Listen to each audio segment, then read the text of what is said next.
como você tá? Eu decidi te chamar para essa conversa porque eu acho que talvez você possa estar passando por algo parecido, só que não sabe como expressar. Então eu separei esse momento para que a gente pudesse falar sobre esse assunto. E que assunto é esse? Hoje eu vou falar sobre medo de mudanças, medo de coisas novas e até mesmo o medo de amadurecer, independente da idade.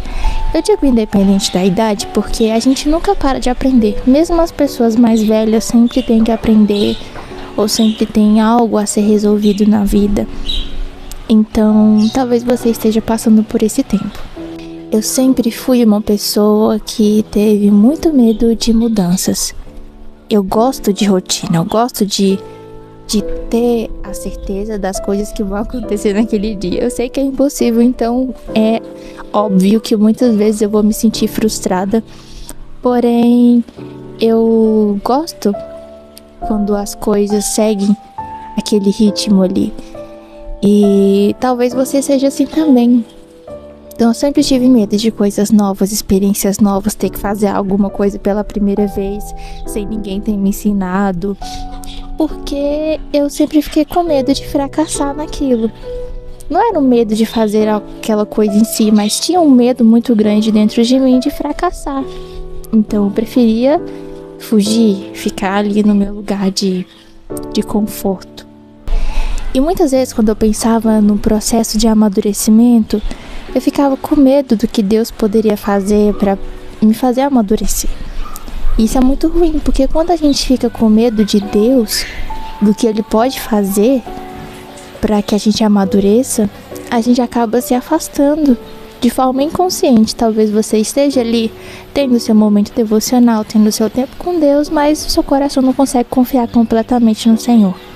E tem aquela questão também de você ser muito apegado ao passado. Às vezes você fica tão preso às memórias do passado, tipo as memórias boas, por exemplo. Você fica lembrando, puxa, aquele momento era tão bom, aquela época da minha vida era tão boa.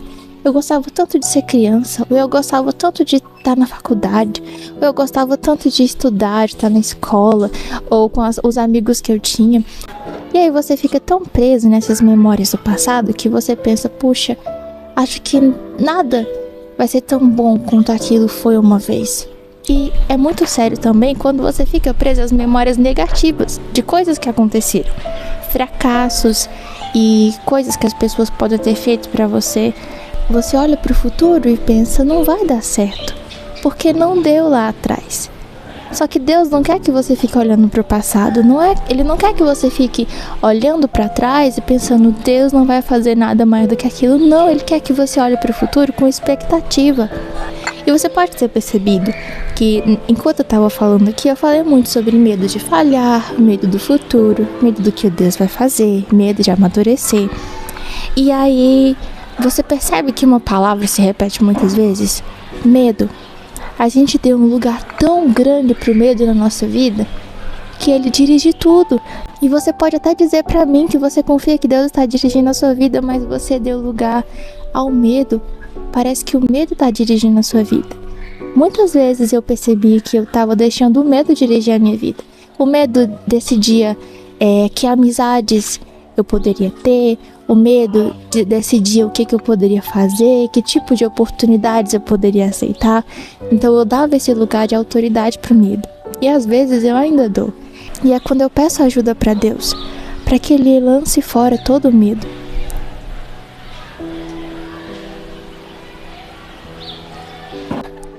A gente quer ser sábio, a gente quer acertar, quer fazer as coisas do jeito certo e tem medo do que as pessoas vão pensar se a gente não fizer tudo certo.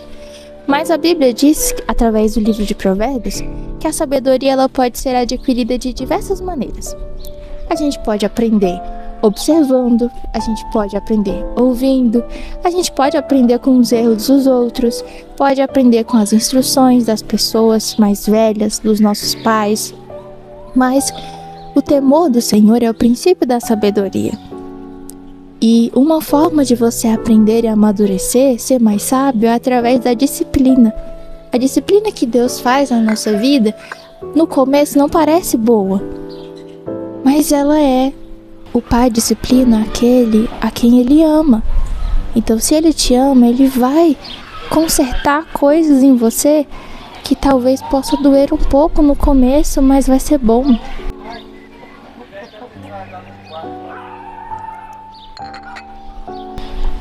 E as mudanças, elas são necessárias para o nosso amadurecimento. Eu tô aqui na casa da minha avó, pode ver, né, que eu tô cercada de plantas. Isso é porque vocês não estão vendo ao redor o tanto de árvore, de planta, de tudo. Mas eu sempre vejo a minha avó, quando ela vai cuidar das plantas dela, quando ela faz ali uma mudinha no vaso de planta, ela espera aquela planta crescer um pouco e depois ela troca o vaso. E eu sei que ela faz isso porque se aquela planta ficar naquele vaso para sempre, vai ficar atrofiada e nunca vai crescer. Então é sempre necessário trocar para um vaso maior, ou até mesmo plantar na própria terra para que ela se desenvolva.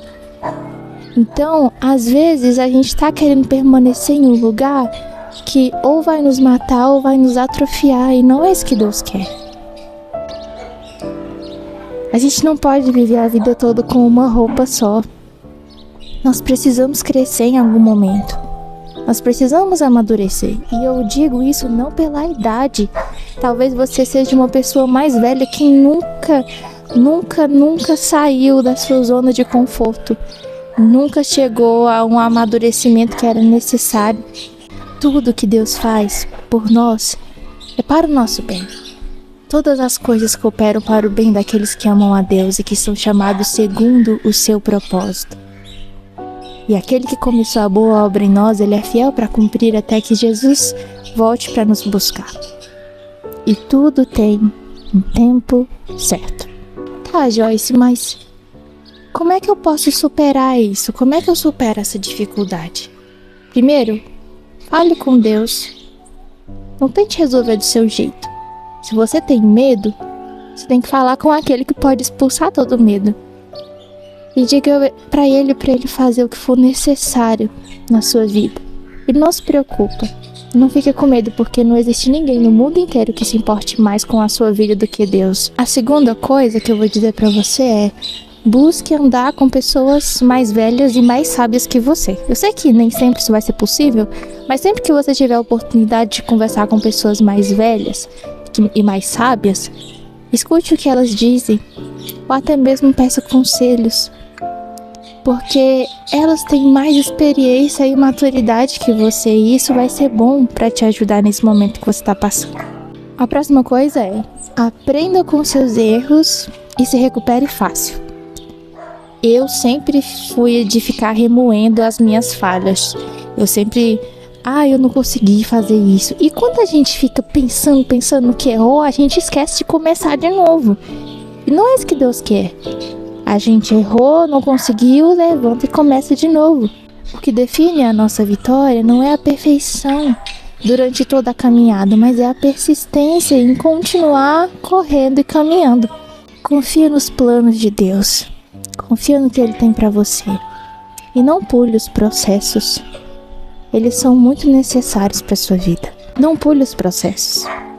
Todo mundo conhece, eu acredito, a história de José, né, que foi vendido pelos seus irmãos como escravo. Mas o que aconteceu, o processo que ele passou, acho que não foi o que ele esperava, talvez. Mas pensa bem, o faraó teve um sonho de que viriam vacas gordas e vacas magras. A gente sabe que as vacas gordas significavam um tempo de prosperidade e as vacas magras significavam um tempo de escassez. Quando José estava na casa de Potifar, ele conseguiu administrar um lugar em um tempo de prosperidade. Aquele lugar tinha muitos bens a serem administrados. Mas quando ele foi lançado na prisão, ele estava agora no lugar onde não tinha tantos recursos, mas eles tinham que administrar. Então percebe que ele passou por situações que o prepararam para aquilo que Deus tinha para ele.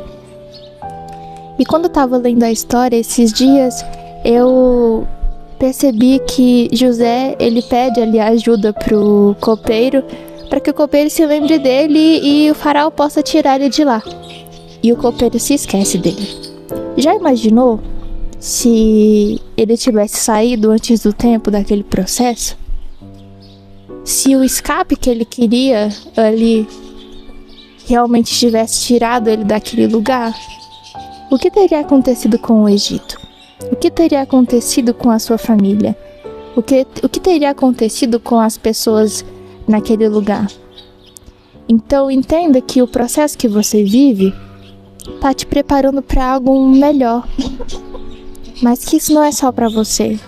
Isso vai afetar a vida de outras pessoas e é por isso que você não pode fugir desses processos. E por último, eu queria te dar um exemplo. Uma vez o Senhor falou muito comigo e aí eu queria te dar esse exemplo. O Espírito Santo, ele é como um cirurgião.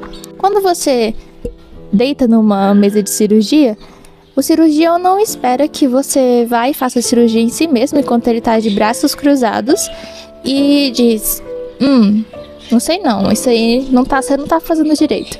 Na verdade, o papel do paciente é descansar, ceder à anestesia para que o Espírito Santo, que é o nosso cirurgião, faça a cirurgia, cuide do que está errado, ou mude o que precisa ser transformado. Então, nosso papel é descansar. Descansar que Deus tem para nós é muito melhor e muito maior. Minha mãe sempre diz isso para mim, que a gente precisa ser alegre, viver alegre e contente. Então, alegre-se sempre no Senhor. Viva contente. Porque não são as circunstâncias. Joyce, eu tô passando por um momento tão difícil, mas a sua alegria não depende de circunstâncias, a sua alegria depende do Senhor. Você pode se alegrar nele.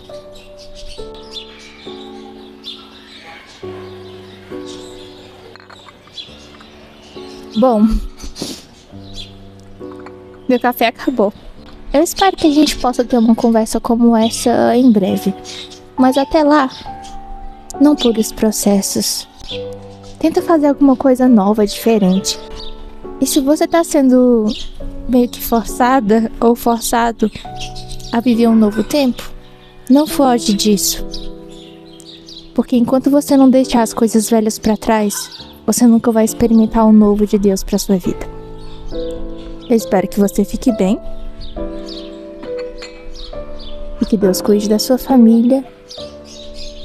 E eu tô ansiosa para ouvir tudo que Deus vai fazer na sua história. Até mais.